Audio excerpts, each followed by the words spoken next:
Oom Piet lyk goed, oom lyk sterk, voor die dienst sê my, hy voel goed, hy voel sterk, en dit is wat ons God kan doen, om Dinsdag, wanneer was so maandag, Dinsdag, hospitaal toe gejaag te word, en die Sondag in 'n kerk te kan sit, dit wil gedoen word, so, oom Piet welkom, en ons ook kan die dienst saam ons geniet, maar ons vat geen eer vir onsself, en dit is alles doen aan Abba Vader en alles wat hy vir ons gedoen het. En ek weet ons baie mense wat gebid het. En ons het self by die selfoon gebid en hier sit ook vandag. So ek glo in gebed en ek glo dat ons God antwoord gebede as jy glo dat dit kan waar word. Amen. Dis hy. So ek glo net vir ons young adults. Ek is eintlik deel van julle. Maar ek wil net vir julle ook dankie sê, want ek weet hulle support die kerk en daar's regtig baie dinge besig om te gebeur. Ek weet dit is wat ons wil sien, die jong mense opstaan en sê tot hier toe en nie verder. Ons vat in die dorp van Messina met 'n band. Wat as ons die jong mense kan kry om op te staan, dan gaan die ouer jong mense nie 'n keuse hê as om te volg nie. Amen. Stem julle saam? Ja? Dawid was 'n klein seun en hy koning geword. So dis ons plek, dis ons reg om op te staan en te sê, ons fight hierdie fight en ons gaan. Toe Moses moeg geraak het, het hy vir Aaron en vir wie was saam met Aaron? Iemand my help? Ja? Dink is Aaron en nog iemand gehad om sy arms op te hou wanneer hy moeg geraak het. So, oom Swys het ons nodig. En die ouer mense het ons nodig om hulle arms op te hou wanneer hulle moeg raak. Ons moet saam met hulle hierdie fight. So as die young adults sê, well done, is regtig knap gedaan en dan wil ek ook sê vir Awie wat elke Sondag die livestreaming doen. Hy sê daar's al 150 mense, Awie, wat ons join vanoggend in die diens. Okay. So ons is nie net die mense wat hier sit vanoggend nie, daar's 'n kerk in Pretoria, wie se pastoor het kon maak en toe sê hulle gaan in tune in ons channel en ek weet nie of ek nou waar die regte lingo praat nie, maar hulle gaan ons join vanoggend vir die diens. So welkom aan almal in Pretoria. Dis regtig 'n voorreg om julle hier te hê. Ek moet nou nie lui raak by die huis bly want ons saai dit nou uit. Alraai. Ek het met iemand gepraat en sê, nee man, is nou lekker. Maak vir my 'n koppie koffie, hy het 'n smart TV, hy sit daar, sê die TV aan en hy kyk kerk. Ons Swys is in sy huis. Dis ek sê, ja, maar kom kerk en ons kry daar 'n voetjies. Alraai. Dis hy grap, maar hy het net lekker gevoel. So, oom Swys is besig met, of pastoor Swys is besig met die reeks geloof. En toe ek het goed gedink, het bietjie by die tyd met die Here spandeer en gedink, weet almal is besig met geloof, by die selle is dit geloof. Ek het gedink, kom ons gaan aan op hierdie topie. Dis regtig so groot, ek sê Woensdag by die selle, so klein woord met so groot betekenis, dat alleen deur jou geloof sal jy gered word. Daar's geen ander ding wat jou gaan red, buite jou geloof. Die woord sê, deur jou geloof sal jy gered word. As 'n mens kyk na die beloftes in die woord van God, dan elke belofte wat die Here vir jou gee, staan daar net so 'n bietjie verder, sal jy ontvang as jy glo. As jy glo. So ons moet net onsself in 'n mindset kry om te sê, ek glo 120% wat die woord van God sê. As dit in sy woord staan en ek glo dit, dan sal dit so wees. As ek by die sal gevra wat beteken geloof en almal het hulle opinies gegee wat hulle dink geloof is en 'n eenvoudige term van geloof is om te sê ek glo God. Is dit nie eenvoudig nie? Geloof is om God te glo. Johannes 3 vers 16 sê dat almal wat in hom glo, het hy die reg gegee om kinders van God genoem te word. Ons sal nie verlore gaan nie, maar ons sal die ewige lewe hê. So ons moet daai stap vat om te sê, Here, ek glo. Ek het hierdie geloof, ek sit my geloof oor in aksie en ek maak iets daarvan. Amen. Is almal nog saam met my? Okay, so maak vas die safety belts. Ons Swys is nie hier nie, maar ek is hier. Alraai. Ek sien uit na vanoggend. So ek wil 'n bietjie met julle gesels vanoggend oor die lewe van 'n gelowige. Alraai, hoor julle vanoggend. Die lewe van 'n gelowige. Want baie mense sê ons is gelowig.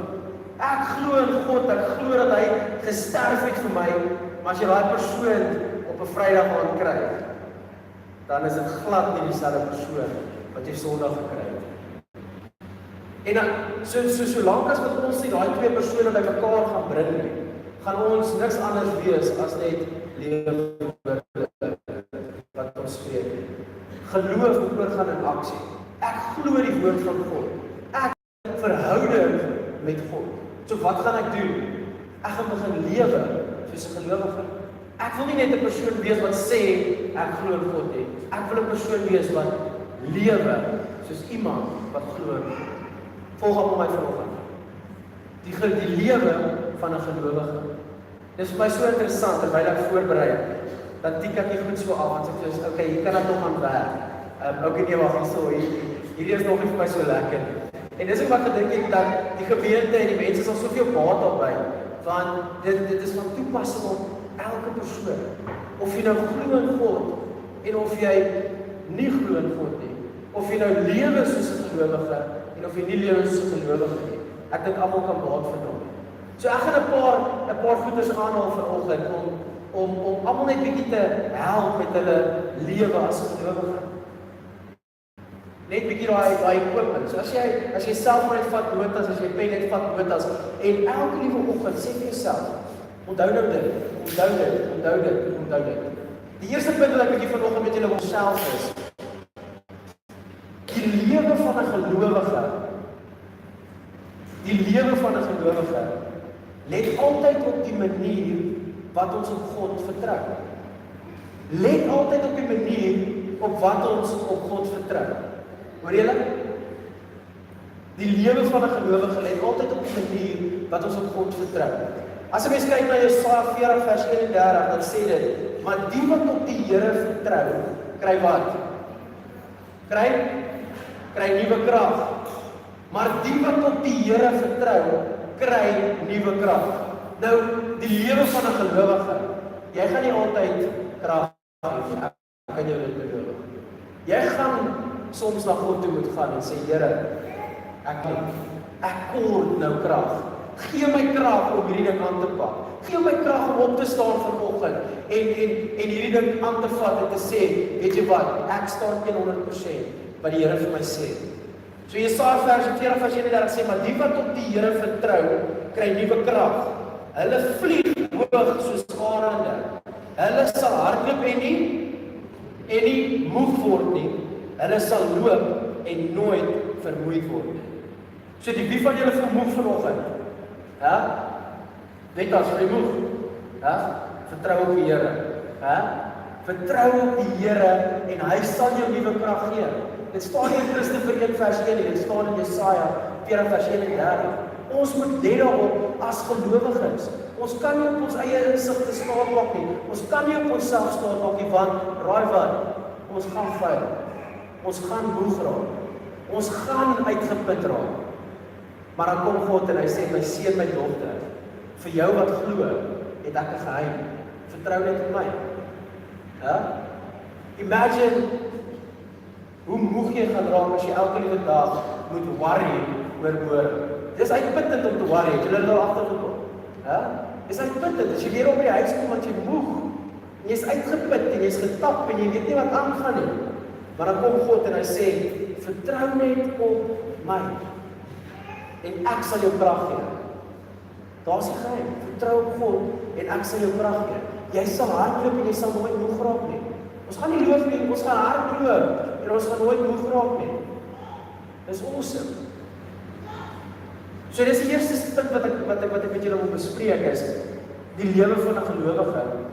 Ons moet attent raak op die manier hoe ons op God vertrou. Ons vertrou op God in sekere aspekte.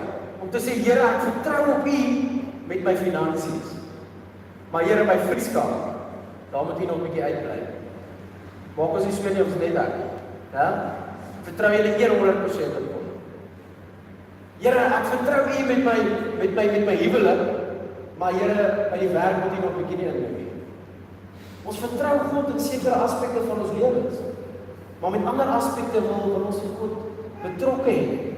En as ons weer kyk, dan gaan dit moeilik met die werk. En as ons weer kyk, dan sê ek dat jy en jou vrou aan mekaar. Maar ek wil vir jou vra, vertrou jy God werklik in jou huwelik? Vertrou jy God werklik met jou familie? Vertrou jy God werklik by die werk? Vertrou jy hom werklik met jou finansies? Want Jesaja 40 sê vir my, as ek op God vertrou, sal hy my nuwe krag gee. Ek sê eers 'n bietjie ge-worried oor wat ons gaan doen, waar gaan ons kerk hê nie, want God sal voorsien. Hy gaan voorsien, maar sy tyd is nie ons tyd nie, maar sy tyd is perfek. Sy tyd is altyd perfek. Vanoggend 6:30 praat ek met hom Swys. Ek sê vir hom Swys, ek het nie bekommernis. Peter Timoteus 1:7 sê, hy het ons een gees van, maar van krag, liefde en selfbeheersing. Hy het ons nie 'n gees van vrees gegee nie, so ek gaan nie vrees nie. Ek staan op God se woord. Ons kan hom aanroep en hy gaan ons antwoord. Amen. Die fondasie van 'n gelowige persoon moet na gekyk word. Ek wil vanoggend vir jou vra, waarop is jou geloof gebaseer? Waarop is jou fondasie gebou?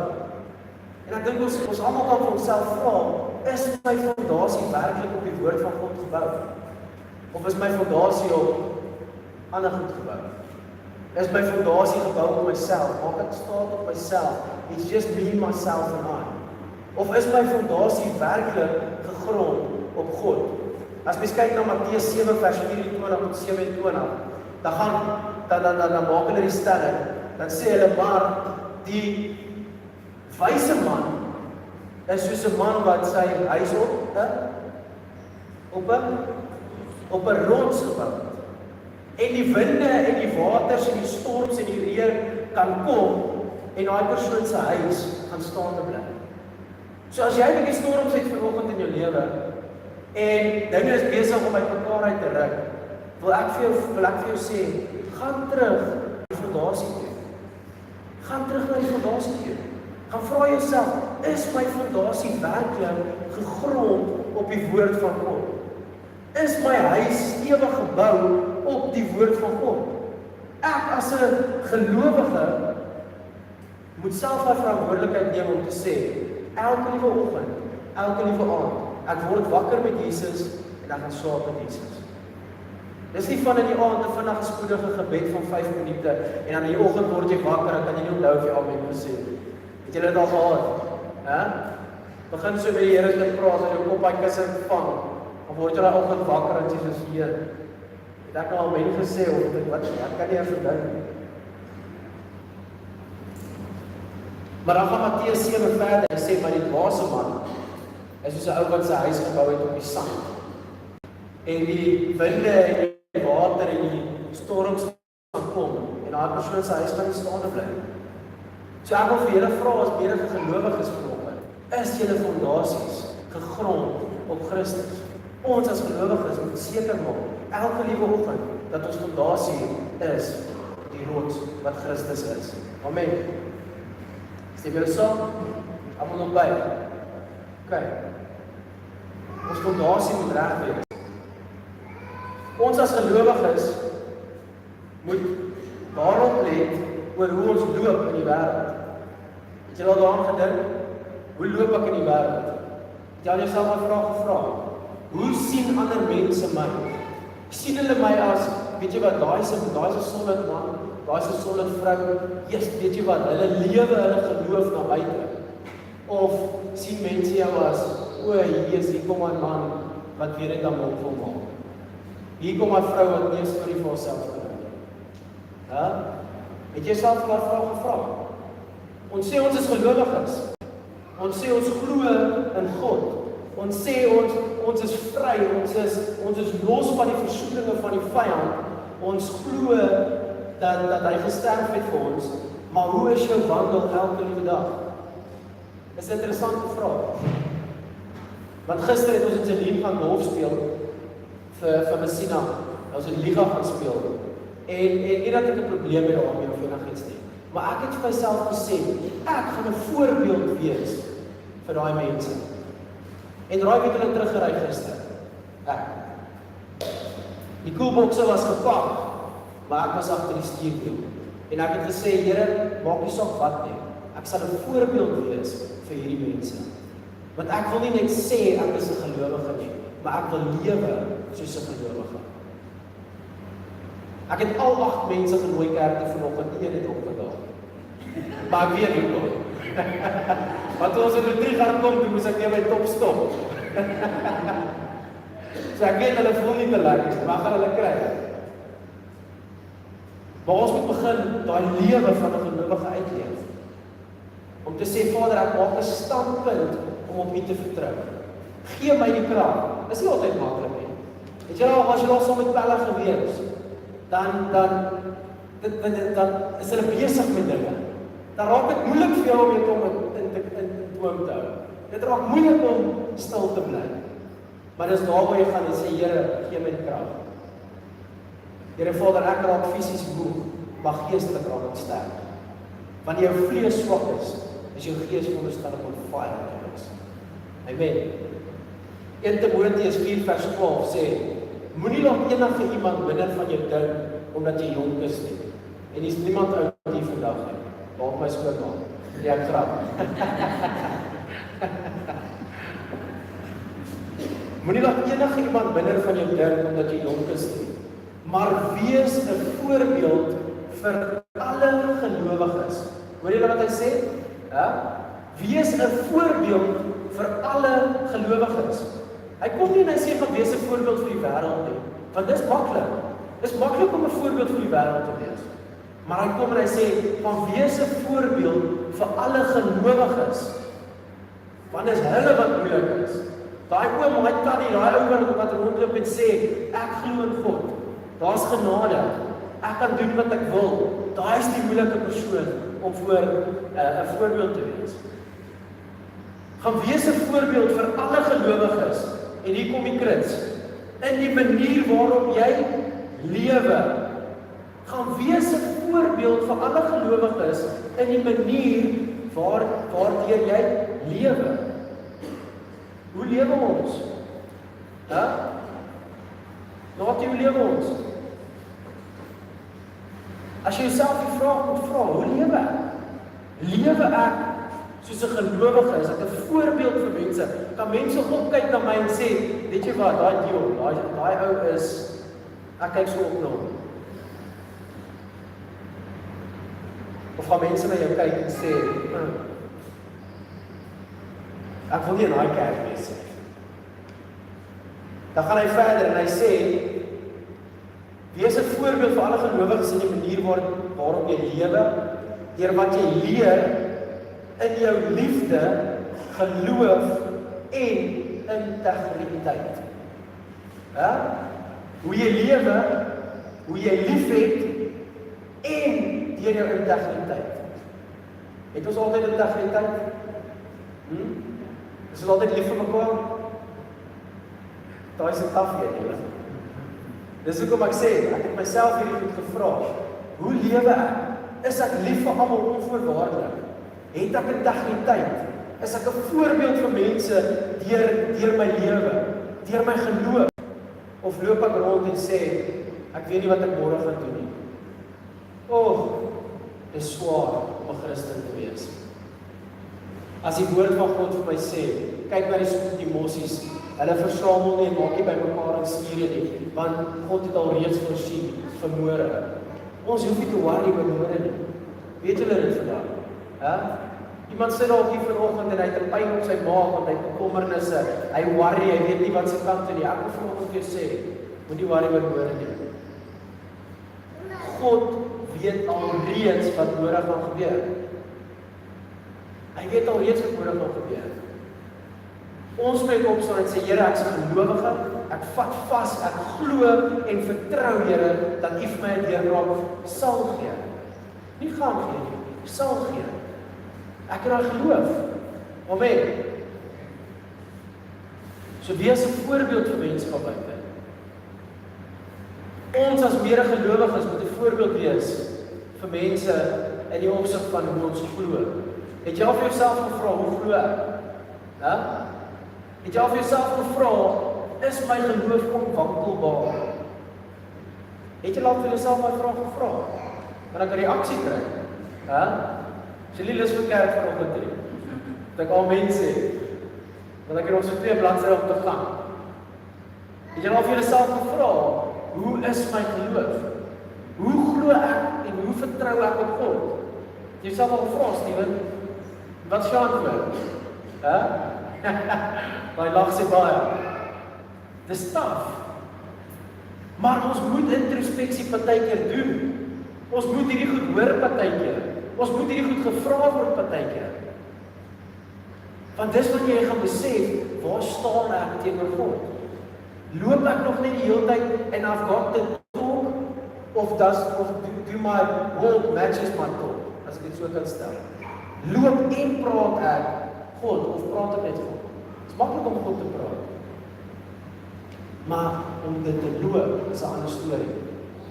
Die manier hoe ons glo, Markus 9 vers 23 sê, as 'n mens glo, is alles moontlik. Het julle geweet ons skrif? As 'n mens glo, is alles moontlik. Markus 9 vers 23. Dis vir my so awesome. As 'n mens glo, is alles moontlik. So ek wil weer vanoggend vir jou vra, hoe glo jy God? Hoe vertrou jy op God? Hoe is jou geloof teenoor God? As jy glo, dan is alles moontlik. So is kanker onmoontlik vir God? Is 'n finansiële deurbraak onmoontlik vir God? André, jou kontrak wat extend word, is dit onmoontlik vir die Here? As jy glo, dan sal dit so wees. Dis nie ek wat dit sê nie. Ons is almal gelowiges vanoggend hier en ons glo die woord van God. En die woord van God sê vir my dat as jy glo, sal alles moontlik wees by God. Maar ons moet glo. Ons moet glo. Ons kan nie net terugsit en sê Here, nou moet alles net in ons skote val. Ek moet nou gesond wees, ek moet nou finansiëel voorsien word nie. Alles moet reg gaan in my huwelik, alles moet reg gaan by die werk, alles moet net lekker wees. Nee, ons moet glo en vertrou dat alles gaan lekker wees. Raai wat? Dan sal alles lekker wees. Ek het nie 'n bekommer in die lewe nie. Want ek glo en vertrou wat God vir my sê. Hy gee my die krag.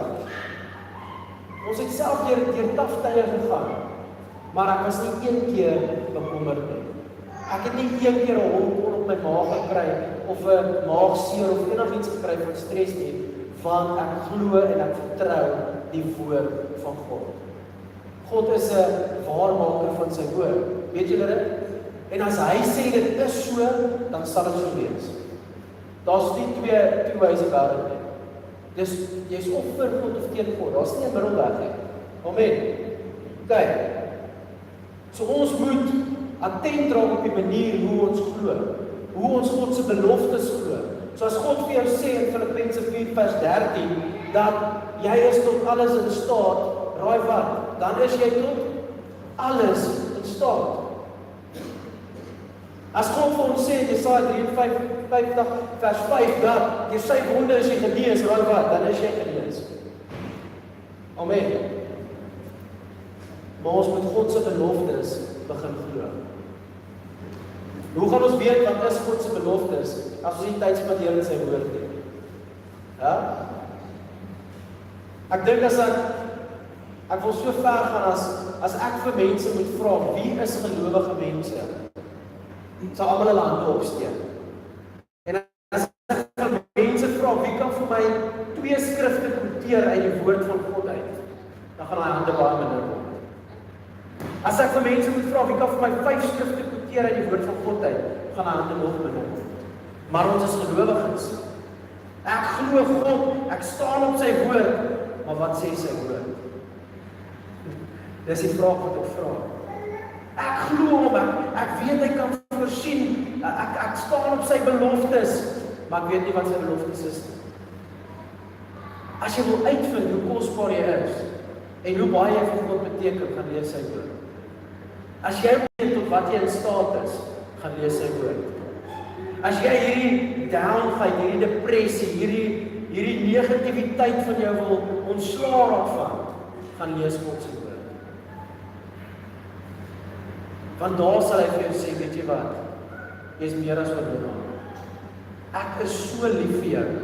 Niks wat jy doen of sê in hierdie wêreld kan jou weerhou van my liefde nie. Dis die God wat ons dien. Hy is so lief vir ons. Hy gee so om oor ons. Ons gaan hierdie goed weet, as ons die tyd in sy woord spandeer. Dis belangrik julle om die woord van God in jou hart in te kry.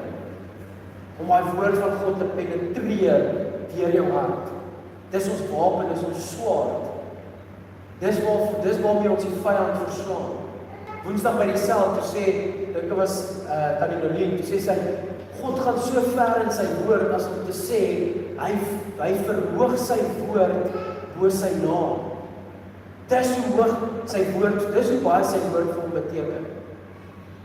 Ek verag my woord bo my naam. Maar ons wil gaan, ons wil hierin vat, ons wil Messina omkeer, ons wil Messina red, ons wil gaan, maar ons het niks in ons hart nie. Ons het niks woord in ons hart nie. Dis hoekom ek so dankbaar is vir Woensdae se sel en die geleentheid om te kan preek vanoggend. Want dit forceer 'n mens om tyd by God te gaan spandeer.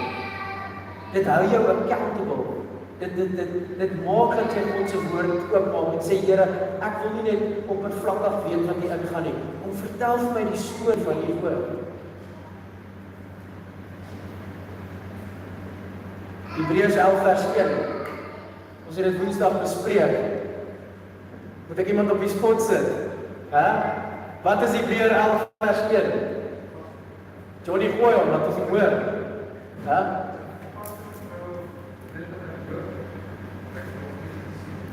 Yes, amen. Ons gee vir 'n lekker hand, julle. Kom aan.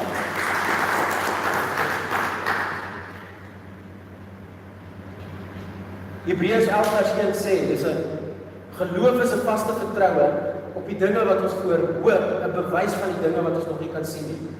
Julle het dit by die Young Adult self bespreek. Geloof. En wat is geloof? Man, oh man, hoor julle wat geloof is? 'n vaste vertroue op die dinge wat ons voor hoop, 'n bewys van die dinge wat ons nog nie kan sien nie. So Here, al kan ek nog nie 'n mooi saal sien met 4 split unit aircons en alles is lekker nie, glo en vertrou ek 100% dat dit al reeds daar is. Here, al kan ek nog nie sien dat my kinders U aanbid nie in die vleeslike nie, glo en vertrou ek dat dit al reeds so is. Al kan ons dit nie sien nie, ons weet dit is so.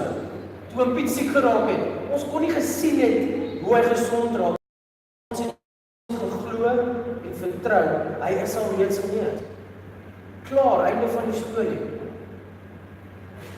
Geloof en twyfel kan nie saamwerk nie. Ons kan nie aan die een kant bid en sê, Here, asseblief, ek kort dit deurbraak by die werk. En in die ander hand, gaan ons sien jy die bankbestuurder en begin al onderhandel, wat kan 'n mens doen nie? Geloof is 'n vaste vertroue. Niks wat ek doen sal my mind kan change nie. Niks wat ek doen sal my standpunt of my siening of enige iets oor hierdie saak voel verander nie.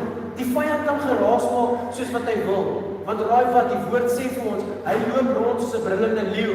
Hy is nie 'n leeu nie. Die enigste leeu wat ek ken is die leeu van Juda, Jesus Christus. Hy is ons verlosser. Ons is die leeu's. Die vyand loop rond soos 'n leeu. Hy is nie 'n leeu nie. Raai wat, hy kan jou raak nie. Hy kan kom geleide maak, sodat jy twyfel, sodat jy kan vrees, sodat jy jou eie vyand kan raak. Want dit is meeste van die tyd wat ons is, ons eie vyande. Hier staan God en hy sê, my seun, my dogter, ek wil dit vir jou gee. Dan begin ons twyfel en ons begin vrees. En ons begin wegbeweeg, en ons begin wegbeweeg, en ons begin wegbeweeg. En die meantime staan God daar, en hy sê, my seun, my dogter, ek het vir jou klaar al die blessings gegee, jy moet dit net vat. Vat my woord, maak het jou. Amen. 2 Korintiërs 5 vers 7 sê ons lewe deur geloof en nie deur die dinge wat ons kan sien nie. Hoor julle? Ons lewe deur wat? Ons lewe deur wat? En nie deur die dinge wat ons kan? Nie deur die dinge wat ons kan? Ons lewe deur geloof en nie deur die dinge wat ons kan sien nie. So man en vrou wat gelowig is, Gaan nie worry oor wat voor hulle aangaan nie. Gaan nie worry oor wat hulle kan sien nie, want dit is nie hoe geloof werk nie. Maar wat ongelukkig in ons wêreld is dit so. Ek het nou so rukkie terug het ons saam met mense, maar dis rowwe mense. En het ons bietjie tyd saam spandeer en ek en die ou sit in die swembad en ons gesels en hy sê vir my, gee vir my 'n bewys dat God werklik is, dan sal ek hom glo. Dis sê ek vir hom, dis nie geloof werk. Dis sê ek vir hom, as jy net rondom jou kyk, hoe kan jy nie glo dat God nie bestaan nie? Ek vir hom getuienisse gegee oor wat God in my lewe gedoen het. Maar gelukkig hoe die wêreld is. Hulle wil sien en dan wil hulle glo. Hulle wil sien dat iets gebeur, dan sal hulle begin glo. Nie almal wat saam met ons die pad begin en maak die pad saam ons klaar nie. Maar ek wil vanoggend vir julle sê dat die wat die pad gaan klaar maak, dit gaan die reward van so sweet wees. Ons moet die wêreld oortuig dat God bestaan, in plaas van om net vir hulle te sê, geloof is 'n vaste vertroue. Maak nie saak wat gebeur nie, maak nie saak hoe dinge uitdraai nie. Ek glo en vertrou 100% dat ons sal 'n uitkoms wees. Amen. 'n Gelowige mens se paspoort moet altyd in orde wees. Is jou paspoort vanoggend in orde? Ja? Vliegtuigkaartjie is geboek, paspoort is in orde. Van Johnny, is ons paspoort in orde? Ek gaan vir julle sê hoekom ek sê jou paspoort moet altyd in orde wees. Filippense 3:20 sê, maar ons is burgers van die hemel, van waaraf ons ook die Here Jesus Christus as ons verlosser verwag. Ons is burgers van die hemel. Ons is burgers van die hemel. Ons paspoorte moet in orde wees. As jy 'n burger is van 'n land, dan het jy 'n ID-boek. Jy het 'n paspoort, jy is 'n stamp, jy is reg. En net so is dit met ons as gelowiges. Ons paspoort moet altyd in orde wees.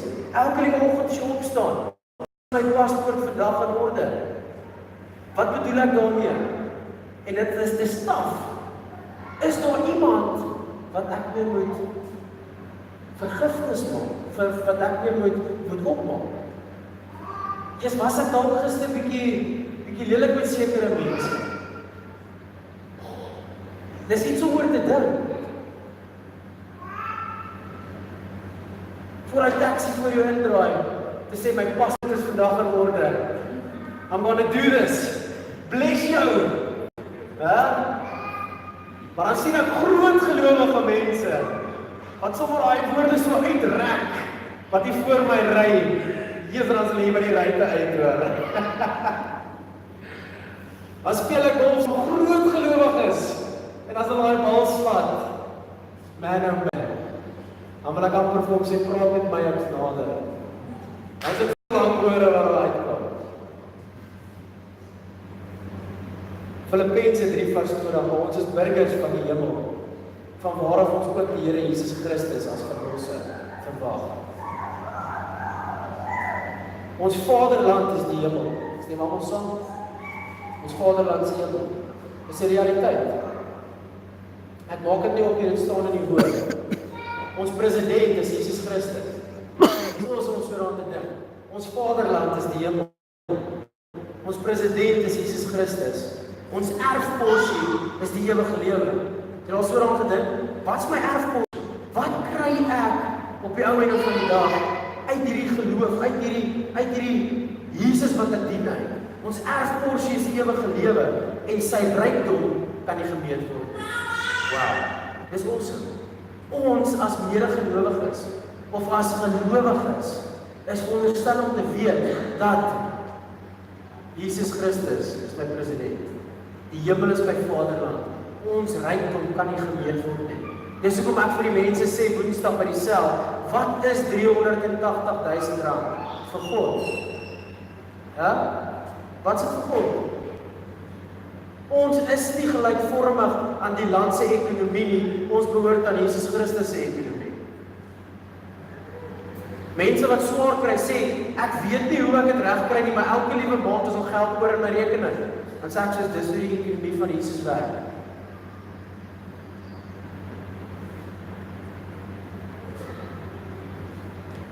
Ons vaderland is die hemel, ons erfporsie is die ewige lewe.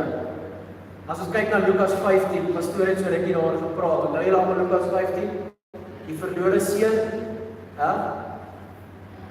wat paat elke liewe oggend het hy daar gestaan en gewag, en vertrou en geglo sy seun sal terugkom. Ek kan net imagine, elke liewe oggend het hy daar gestaan en gesê, ek glo en vertrou 120%, my seun gaan terugkom. Weet julle hoekom sê ek dit? Want as hy dit nie geglo het, het hy nie daar gaan staan elke dag nie. Tot een dag, wat sy seun teruggekom het. En hy pa het Jabula uitgehardloop. Hy het gegaan, en toe hy sy seun kry, toe doen hy wat?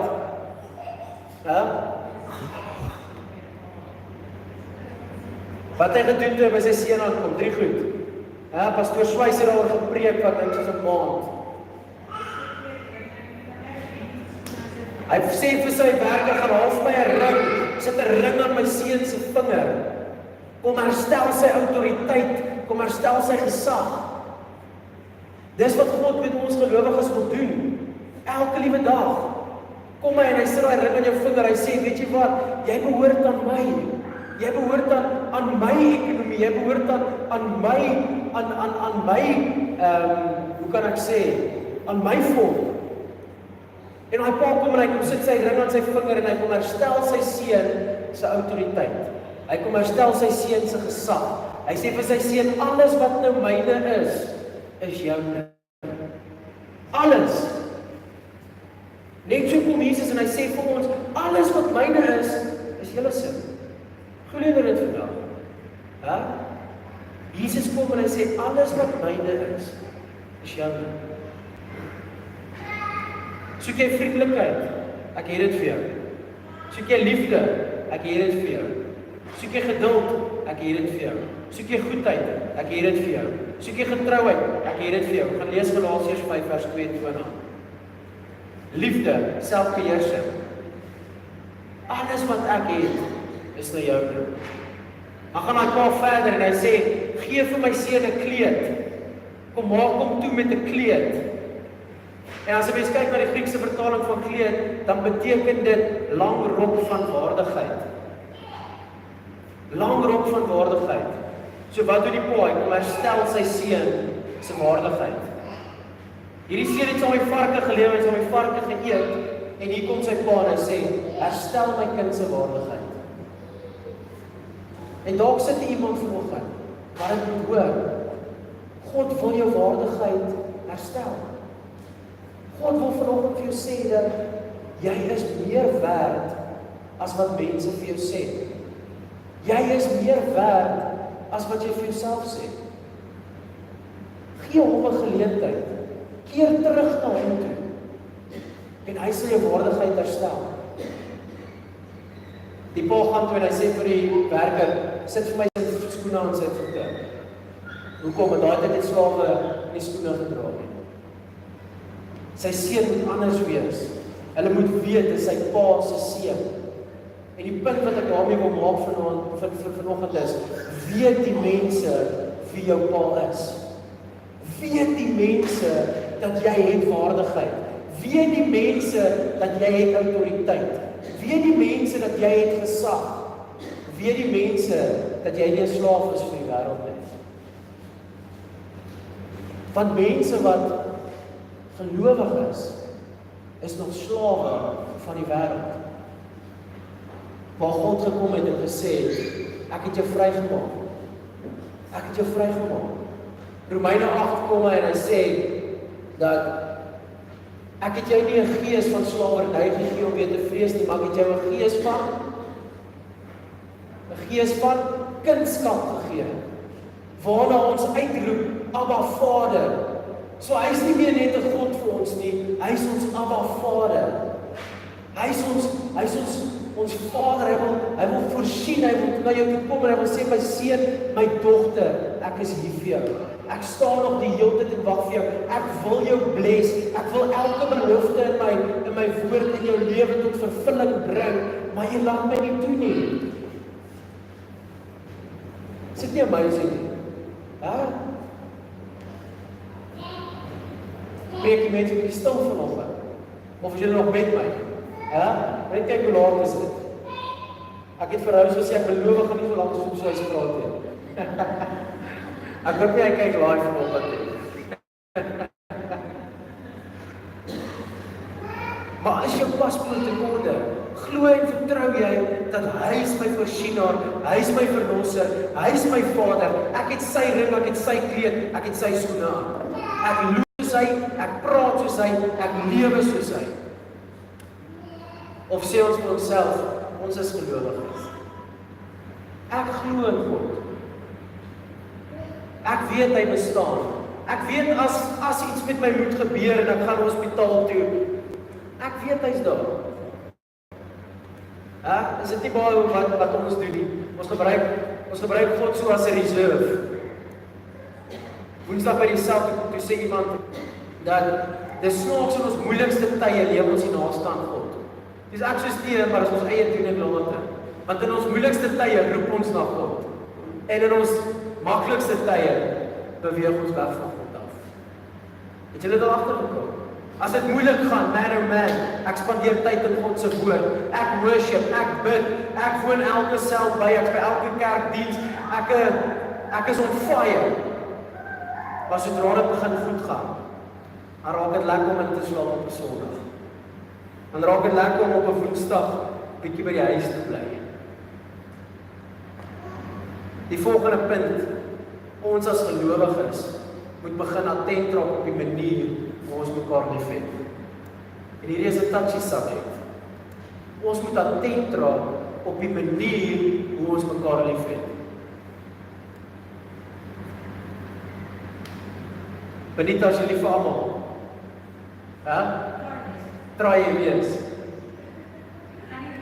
Eerlike antwoord, ek like dit. Ek like dit. Ons try lief wees vir almal. Maar party mense maak dit net so prekke moeilik. Jy wil na die auto stap en hom sê ek wil lief wees vir jou, maar ek kan nie.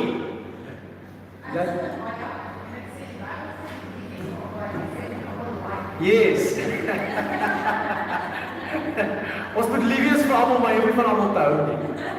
Dit is wat ek by jou sê. Maar party mense maak dit moeilik. Maar ek wil vir julle ietsie sê, dis baie ernstig geword. Hoe moeilik het die mense dit vir Jesus gemaak om hulle hom verkruisig het? Hulle het vir hom onmoontlik. En ek raak op praat, sê as ek daarop praat. Terwyl hy daar hang, druk hulle spies in sy sye. En hy sê, Vader, vergewe hulle.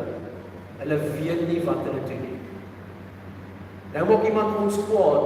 Nou wil ons 'n tantrum gooi en ons wil daai mense afskryf en ons wil nie meer met hulle praat nie want hulle het my kwaad gemaak en dit werk nie so nie en ek is sommer nou ek wil niks meer met hulle te doen hê nie.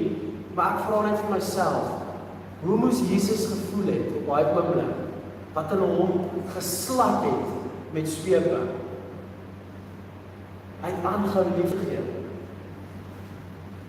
Is dit nie 'n voorbeeld dat ons kan volg? Om te sê, ek gaan attent raak op die manier hoe ek lief is vir mense. Want God kom en hy sê, ek het jou onvoorwaardelik lief. En soos wat hy is, moet ons strewe om so te wees. As ek vir julle lees in 1 Johannes 4 vers 7, dan kom dit daarop neer dat alle vorme van liefde kom van God af. Ek sê dit staan in 1 Johannes 4 vers 7. Alle vorme van liefde kom van God af. Het sy filos liefde, eros liefde, agape liefde. Alle liefde kom van God af. Jou liefde vir jou pel kom van God af. Jou liefde vir jou girl of jou vrou kom van God af. Jou liefde vir mense, vir jou Vader, dit kom alles van hom af. Dan gaan hy verder in vers 8. En ek wil julle moet hoor wat hy sê. Hy wat nie lief het nie, het God nie geken nie, want God is liefde. Hoor julle wat ek sê? Hy wat nie lief het nie, het God nie geken nie, want God is liefde.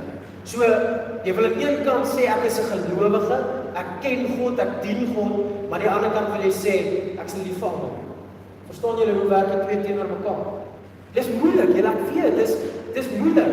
Maar ek wil julle met die paadjie saam met my volg, hoe God kom in Jesaja en hy sê, die wat op my vertrou, ek sal vir jou krag gee. Sy check nou almal uit. Ek wil julle moet hoor wat ek sê. Dis moeilik om vir almal lief te hê. Maar ons het nou net gelees by Jesaja dat God sal ons die krag gee om lief te wees vir almal. Stem julle saam? Ons het gelees dat hy ons die krag sal gee om lief te wees vir almal. Ons het gelees dat in Filippense dat ons is almal burgers van die hemel en ons het hom as ons verlosser. 1 Johannes 4 vers 8 kom nou en hy sê dat hy wat nie lief het nie kon nie ken God nie. So ek wil weer vanoggend vir jou vra, ken jy God? Die wat ken jy God? Is jy lief vir almal?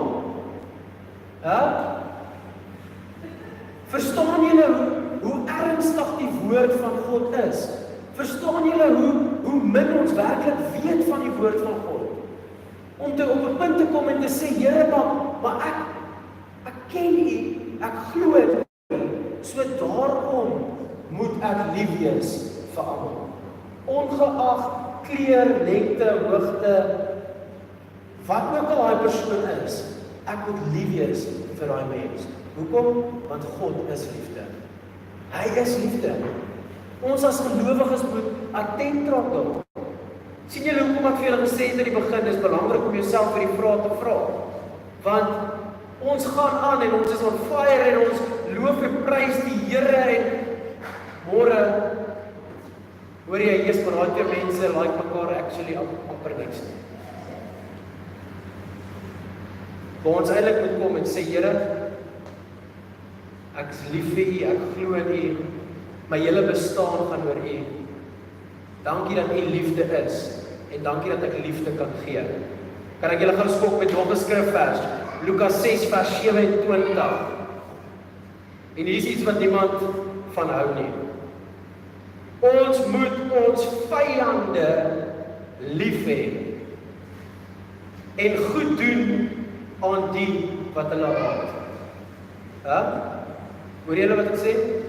Ons moet ons vyande lief hê. Het ons vyande lief? Of vervloek ons hulle elke liewe dag? Jy weet daai ou, hy het my ingedoen met die besigheid. Ek wens dat daai ou dit en dit.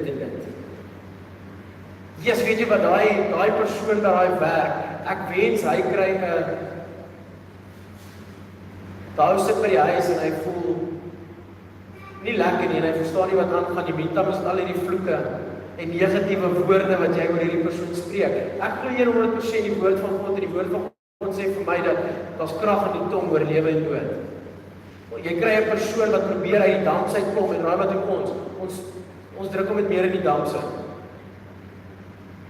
Maar toe Paulus op die water geloop en hy het begin sing, het Jesus sy hand uitgesteek na hom toe en gesê, vat my hand, ek sal help. Maar ons wil nie die wêreld help nie. Solank ons as heilige mense by mekaar kan wees, en solank ons as heilige mense saam kan braai, en solank ons as heilige mense dinge saam kan doen, dan voel ons 'n veer oor die wêreld. Dis nie hoe dit werk nie. Jesus het juist gesê, gaan wees 'n lig in die donkerte. Gaan na die plekke toe, gaan na al die uithoeke van die wêreld en gaan verkondig die evangelie dat ek het gekom om hulle vry te maak. Amen.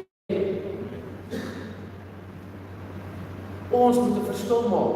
Ons as gelowiges moet uitgaan en sê, weet jy wat, ek is nie net 'n praat gelowige nie, ek is 'n doen gelowige. En as my God vir my sê, gaan leer hulle, gaan doop hulle en gaan vertel hulle, dan gaan ek hulle gaan leer, ek gaan hulle doop en ek gaan hulle vertel. Anders wat doen ons? Ons stagneer. Stagnasie is dieselfde as dood. Gelowige stagnasie is dieselfde as dood. Dis hoekom ons moet groei. Ons moet opstaan elke liewe dag. En ek is nie om op tone te trap vandag of om enigiets te sê, maar Johannes 8 sê vir my dat ons sal die waarheid hoor en die waarheid sal ons vrymaak. So wil julle vanoggend die waarheid hoor of wil julle net 'n mooi storie hoor? Want ons baie mooi stories in die Bybel wat ons kan vertel. Maar ons is hier om vir julle die waarheid te gee. En die waarheid is, ons as gelowiges moet begin opstaan en sê, I'm gonna walk the walk and I'm gonna talk the talk. Ek gaan nie meer op myself staan maak nie, maar ek gaan op God vertrou. Hy gaan my die krag gee.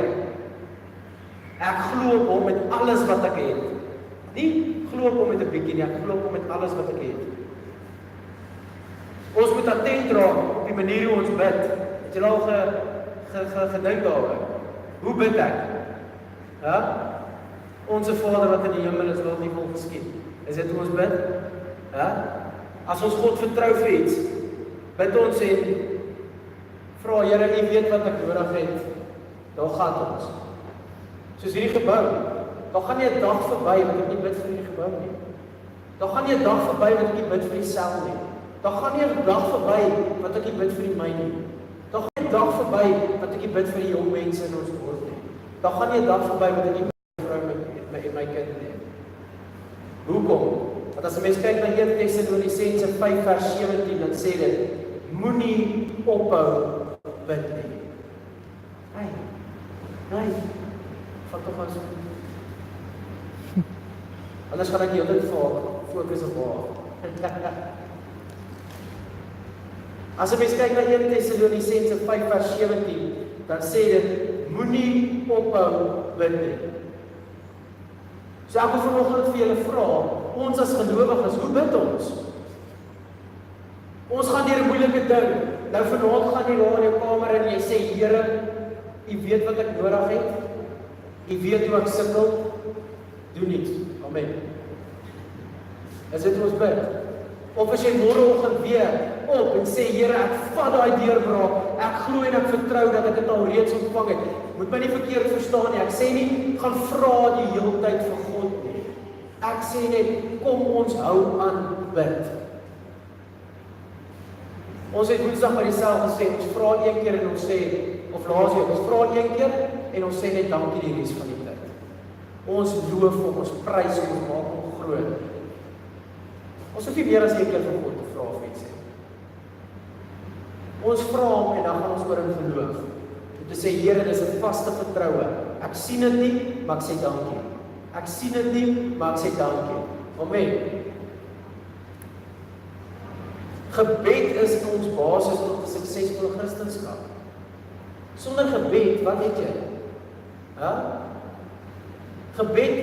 Sonder gebed is jou verhouding met God soos 'n verhouding tussen 'n man en vrou wat nie praat nie. Dink julle daar's 'n verhouding? As 'n man en vrou nie praat nie, is daar 'n verhouding. Ek wil sê ek's 'n gelowige. Ek wil sê ek's 'n kind van God. Ek wil sê ek glo en vertrou 100% op hom, maar ek praat een keer 'n week met hom. Of ek praat een keer 'n maand met hom. Of ek praat net met hom wanneer ek nodig het. Daar's baie kere dat ek in 'n triegat ry, dan weet ek nie eens wat ek weet nie eens wat om te bid nie. Daar's niks wat ek nodig het nie. Dan maak ek net die Here se naam groot. Ek praat met die Here asof hy saam met my daar in die kar is.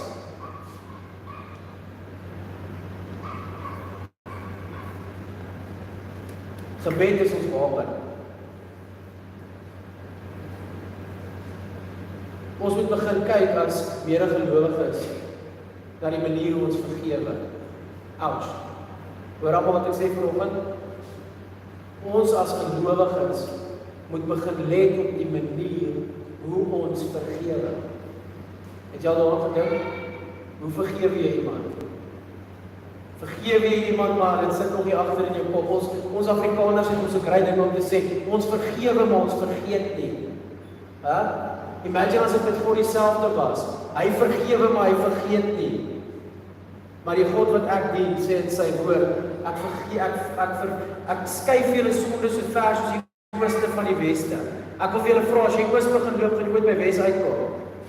As jy wes begin loop, gaan jy ooit by oos uitkom. So daai sonde sal nooit weer by mekaar uitkom nie. So dit wil sê dat God dink nooit weer daaroor nie. Maar wat doen ons? Weet jy wat jy beïnvloed en jy het my seer gemaak, ek vergewe jou. Maar as jy daai persoon weer sien, dan kom al daai goed so op weer. Borrel dit weer so op. Het jy daai persoon werklik vergewe dan? Ja? Maar as ek vir julle vra vanoggend, wie's gelowig? Dan gaan almal 'n hand opsteek. Wie glo die woord van God? Kan ek julle skop met 'n skrifvers? Kyk. Matteus 6 vers 12. Almal ken die Onse Vader. Ja? Eerste ding wat ons leer in Sondagskool, die Onse Vader. Ek gaan net 'n stukkie uithaal. Hy sê, vergeef ons oortredinge, soos ons die vergewe wat teenoor ons oortree. Of is dit net wat dit sê? Ja? Vergeef ons oortredinge, sodat ons die kan vergewe wie teen ons oortree. Het julle geweet, hy sê amen by die Onse Vader. As jy verder lees, dan sê hy, maar as jy nie iemand kan vergewe nie, dan kan God jou nie vergewe nie. Het julle dit geweet? Ja? Gaan lees dit. Dis scary, toe ek dit sien, dis ek soos, wow, ek het baie mense wat ek moet vergewe.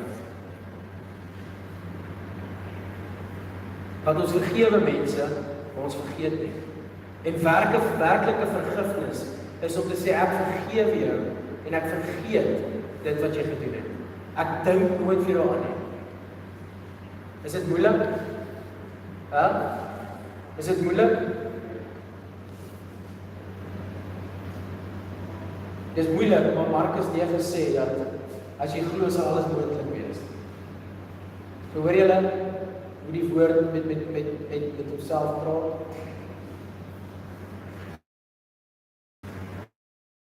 As jy nie ander mense kan vergewe nie, dan kan God jou nie vergewe nie. So as jy iemand sit vanoggend wat nodig het om iemand te vergewe, wil ek 'n beroep op doen dit. Weet jy hoeveel moeite gaan dit jou kos om te vergewe? Absoluut soveel moeite. Om vrede te maak en te sê, Here, ek vergewe daai persoon vir wat hy gedoen het. Ek dra dit nie meer teen hulle nie.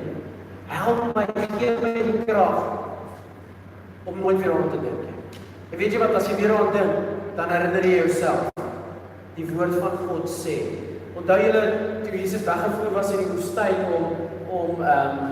om getoets te word, of onthou julle dit? Matteus 4, as ek korrek het, dit is Matteus 4 vers 1, toe kom die duiwel na hom toe en hy sê, maar as jy werklik die seun van God is, sê vir daai klip hy moet 'n brood word. En wat het Jesus gesê? Daar staan geskrywe. Daar staan geskrywe, mens sal nie van brood alleen lewe nie, maar van elke woord van God, wat deur elke woord wat deur God gespreek is. So wanneer daai goed vir jou opkom by jouself, herinner jouself, daar staan geskrywe. God kan my nie vergewe as ek nie daai persoon vergewe nie. Daar staan geskrywe, as ek God vertrou, sal hy my die krag gee. En dis so. Amen. Daar's nie 'n in-between. Jy's of uitverkoop vir God, of jy's uitverkoop vir die wêreld. God vergewe ons en ons vergewe mekaar. Sien julle die two-way street hoe dit werk? Ons ontvang vergifnis by God en ons gee vergifnis vir ander mense. Ons ontvang liefde van God en ons gee liefde vir ander mense. Ons ontvang joy en ons gee joy. Maar kan ek vir jou ietsie sê? As jy bitterheid gaan ontvang, wat gaan jy vir ander mense gee? Jy gaan bitterheid gee. Dis nie ek wat dit sê nie. Die woord van God sê wat jy saai, sal jy maai. So as jy bitterheid gaan saai, wat gaan jy kry? Jy gaan bitterheid terugkry. Maar as jy begin liefde saai, wat gaan jy kry? Jy gaan liefde kry. As jy begin vergifnis saai, wat gaan jy kry? Jy gaan vergifnis kry. Want almal wat hier sit vanoggend is nie so great nie. Iewers loop iemand rond wat ook maar kwaad is vir jou. Iewers in hierdie dorp is daar iemand wat ook maar sê, weet jy wat? Daai naam hier. Daai ou. Ek was sommer op skool, ek weet. Maar sy doen en sy late is nou 'n voorbeeld vir baie van my mense. So mense kan nou begin opkyk na Natie en sê, wow, want hy praat nie net geloof nie, hy doen geloof. Hy praat nie net Christus nie, hy lewe Christus. En dis wel dan, Natie, dit is great. Dis awesome om sulke getuienisse te kry van mense wat opstaan en sê, ek is klaar, daar's geen compromise nie. Dis only enterprise. Ek sien hulle is nou weer terug op TV.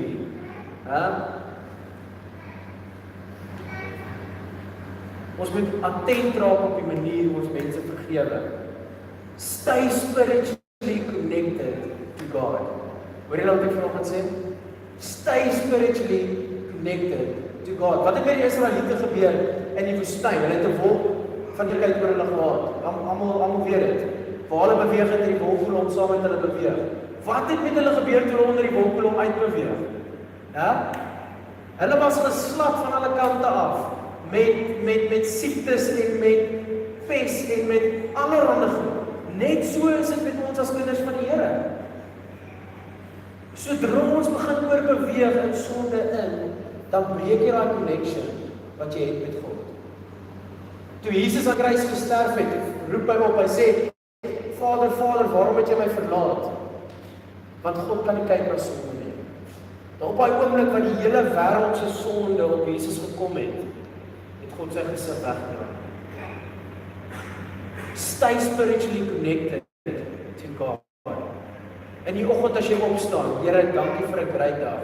Dankie dat jy saam met my gaan wees. Ek vat sommer die wapenrusting en ek trek dit. Al het ek dit nog nie uitgetrek, want ek slaap by die wapenrusting. Ek trek dit sommer weer aan. Jeremia 33 vers 3 en ek gaan amper klaar maak. Jeremia 33 vers 3 sê, roep my aan en ek sal jou antwoord. Hoor jy almal wat ek sê? Jeremia 33 vers 3 sê, roep my aan en ek sal jou antwoord. Staan daar, ek sal jou miskien antwoord. Ek sal jou moontlik antwoord. Daar staan, ek sal jou antwoord. Hoeveel van ons roep aan na God? Hoeveel van ons is werklik honger en uitverkoop vir God om te sê, Here, ek roep U aan in alles wat ek doen, elke liewe oggend, elke liewe aand, wees saam met my, wees saam met my familie. God sê, as jy my roep, sal ek jou antwoord. So dink my terug aan goed wat al ons lewe gebeur het. Ek en skoonma en Rose, ons het vir 4 jaar gebid vir iets.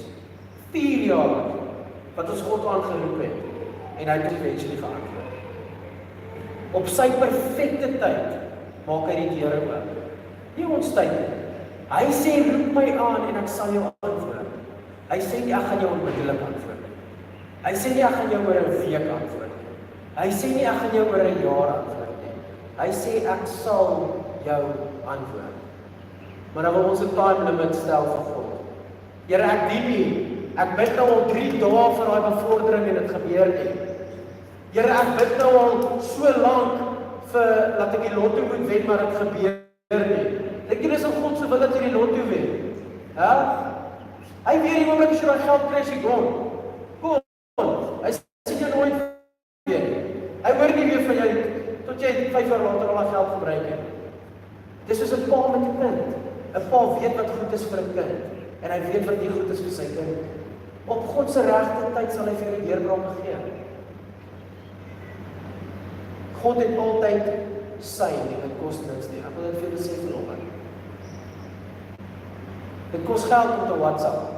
Dit kos geld om te Facebook en te Twitter en te bel en te, maar God vra nie geld nie. Al wat hy vra is 'n bietjie van jou tyd elke dag. Bietjie van jou tyd elke dag. Die laaste een wat ek wil afsluit is, hou jou oë altyd gerig op God. Ons as gelowiges moet ons oë altyd gerig hê op God. Ek wil vir julle 'n eerlike vraag vra vanoggend. Al die goed wat ek gevra het vandag, manier hoe ons loop, manier hoe ons vertrou, manier hoe ons bid, manier hoe ons lief het, manier hoe ons vergewe, is ons oë altyd gerig op God. Kon jy vir jouself vandag eerlikwaar daai vraag vra en ja tik by al die boksies. Dan moet ons introspeksie gaan doen en sê, ek kan hieraan werk. Here, gee my die krag om hieraan te werk. Maar ek wil vir julle sê, hou jou oë gerig op God, op Jesus Christus. Hebreërs 12 vers 1 en 2 sê, met volharding sal ons die wedloop loop wat voorlê, die oog gefestig op Jesus, die leidsman en volëinder van die geloof. Met volharding sal ons die wedloop loop wat voorlê, die oog gefestig op Jesus Christus. Paulus sê, hou jou oog gefestig op Jesus Christus. Moenie val vir die geleide van die vyand nie, want dit is al wat hy kan doen. Hy kom maak geraas rondom jou, sodat jy jou oë van Jesus af moet haal. Ek kan dink toe daai verlore seun so aangestap kom, en hy sien sy pa, hy het nie regs gekyk of links gekyk of agterom gekyk nie. Sy oë was gefestig op Jesus Christus, die volëinder van die geloof, die leidsman. As die woord van God vir ons sê, hy is ons leidsman, en ons spandeer die tyd in die woord van God nie, hoe gaan ons weet hoe om gelei te word, as ons nie weet wie die persoon is wie ons lei nie? Hoor julle wat ek sê? In die ou tyd het die skaapwagter voorgeloop. Hoekom? Want die skape het sy stem geken. Hulle het hom gevolg. Hoe gaan jy God se stem ken, as jy nie weet wie en wat hy is nie? Hoor almal wat ek sê vanoggend. Ons wil sê ons is gelowiges, maar ons kyk die hele tyd wat langs ons aangaan. Hier's 'n lekker paartjie, okay, wag, kan gaan ons weer. Oë gerig op Jesus. Wag, dan raak ons weer 'n bietjie sidetrack hierso. Oë gerig op Jesus. Dan raak ons weer 'n bietjie sidetrack. In plaas van om net te sê, Here, ek hou my oë op U. Paulus gaan verder en hy sê, ek strek my bors uit om oor daai wenpaal te gaan. Hy strek sy bors uit om oor daai wenpaal te gaan. Hy hoor nie wat omgaan nie. Wat het met Lot gebeur toe sy omkyk? Soutpilaar verander. Dis wat ons wil doen. Ons maak 'n connection, ons sê, Here, ek lewe vir U. Dan draai ons weer om. Gaan ons weer terug. Dan draai ons weer terug. Here, ek lewe vir U, en die meantime beweeg ons net vorentoe en agtertoe. Vorentoe en agtertoe. In plaas van om te sê, man, my geloof is onwankelbaar. Vaste vertroue in God. Niks of niemand sal my uit hierdie hand van Christus uit kan haal nie. Ek is 'n gelowige. Ek sê dit nie net nie, ek lewe dit. Ek hoop regtig dat almal bemoedig kon word vanoggend. Dat jy regtig iets kon kry vanoggend om te sê, weet jy wat? Ek sê nog altyd ek is 'n gelowige. Ek gaan nou begin lewe soos 'n gelowige. Dis vinnig om deel te vorm van die wêreld. Dis maklik om deel te vorm van die wêreld. Maar God kom in sy woord en hy sê, daai pad na die verderf is groot en is breed en is maklik en baie mense gaan op loop, maar die pad na die ewige lewe is smal en is taaf, maar dit hoef nie taaf te wees nie, want die woord van God sê, by hom is niks onmoontlik nie. Amen. Ons sit net so en sluit ons hier aan.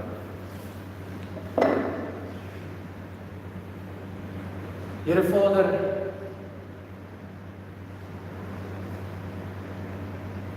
wat 'n voorreg is dit nie vanoggend om net bietjie reël met mekaar te kan wees, Here, om net te sit en te besef dat ons is soms nie so great soos wat ons dink nie, Vader.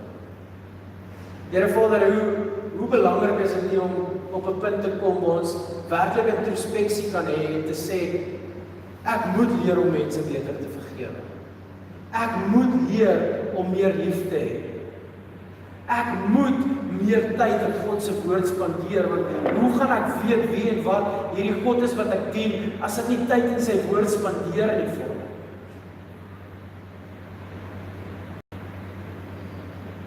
Here, ek bid en vra dat U die naprediker van hierdie boodskap sal wees, Vader, en dat U in die harte van elke mens sal werk, Here. Môreoggend as hulle opstaan, laat hulle vir hulself sal vra, gaan ek vandag soos gelowige wees, of gaan ek wees soos iemand wat sê, ek is 'n gelowige. Here, kom en koop ons met die regte toerusting, Vader, kom herstel ons waardigheid, kom gee vir ons daai kleed, kom gee vir ons daai ring, kom so daai skoene aan ons voete, Here, sodat ons bereidwillig sal raak, sodat ons sal opstaan en sê, tot hier toe nie verder, en ons gaan hierdie dorp Messina red. Vader, ek wil intree vanoggend, en ek wil nie kom vra vir 'n plek nie, Here, ek wil vir U kom dankie sê, dat U alreeds die perfekte plek het vir ons. U sê in die woord, daar waar 2 of meer in my naam vergader, ek is in hulle midde teenwoordig, Here. So ek sê vanoggend vir U dankie dat U saam met ons hier is, Here.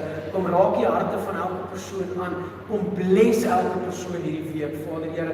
Laat hulle sal besef hoe kosbaar hulle is, en maak nie saak waardeur hulle gaan, Here. Laat hulle altyd hulle oë gerig sal hou op U, Vader, Here, die volëinder van die geloof, ons leidsman, Vader, Here. Ek bid en vra dat U ons sal kom lei, Here, in groen weivelde, Vader, laat ons nie soos Mephibosheth sal wees, en ons erfporsie sal ons weggee nie, Vader, maar dat ons dit sal vat, en sê, Here, dankie vir dit, en dat ons sal gaan met dit, Here. Dankie vir elke persoon wat U na hierdie plek toe gebring het. Ek bid en ek sê vir U, dankie, dat U hulle sal bless, Vader, Here.